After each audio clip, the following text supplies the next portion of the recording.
Get out, you lowlife! My father's spit hit the floor inches from my shoes. My mother didn't look at me. Her eyes stayed fixed on the TV, like I wasn't even worth watching.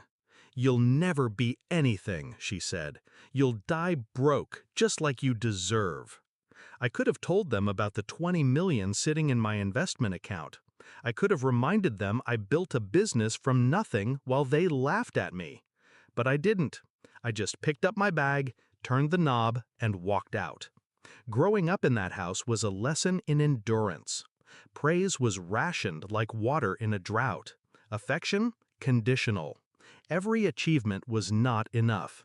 Every mistake was a prophecy fulfilled. They said I was stupid for skipping college, said my work in some online thing was a joke. But the joke was on them, because while they were counting my failures, I was counting my profits. One e-commerce store became two became 7. By 28, I'd sold them all. 20 million wired to my account in one day. I kept it quiet. They didn't need to know. But that night, when my father's voice cracked with rage and my mother's lips curled in contempt, I made a decision. I wasn't just walking out. I was closing the door forever, on their version of me. The next morning, I was drinking coffee on the balcony of my new Florida beach house. The ocean didn't care if I went to college. The waves didn't ask for proof of worth. For the first time in years, I breathed without the weight of their judgment. I didn't block their numbers. I wanted to see how long it would take. 3 days later, my mother texted, "Your cousin's wedding is next month. You're invited. Wear something decent." No apology, no acknowledgement. A week after that, my father sent a single message. "We need to talk." I ignored them both. They wanted my presence without my dignity. That was never happening again. Then came the third week. A Facebook post from my mother, a desperate plea for donations to help save the family home. Foreclosure. So they did need me, just not as a person, as a wallet. I waited 2 days. Then I called my father. His voice was softer than I remembered. "Son, we're in a tough spot. The bank's taking the house." I let silence stretch until it felt like a rope tightening around his neck. Finally, I said, "I could help." I heard him exhale, relief flooding through the line. "But," I continued, "there's a condition." He didn't even hesitate. Anything. 3 days later, I was back in that house. The walls still smelled like my childhood, cheap detergent and stale coffee. They were both there, dressed like they were meeting a lawyer. On the table was the foreclosure notice. I sat down. "I'll pay off the house, wipe the debt, even renovate it," I said. Their faces lit up like they'd won the lottery. "But first," I leaned forward, "I want you to say it." My mother frowned. "Say what?" "That I'm not trash. That I'm not a failure. That you were wrong about me." The air thickened. My father's jaw tightened. "You're making this a game," he muttered. I shrugged.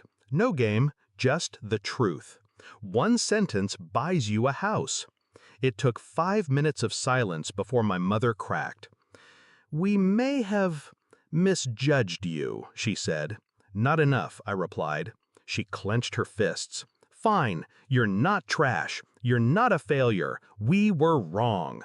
I nodded, pulled out a check, and slid it across the table. Their eyes widened, then froze. Because the check wasn't for them.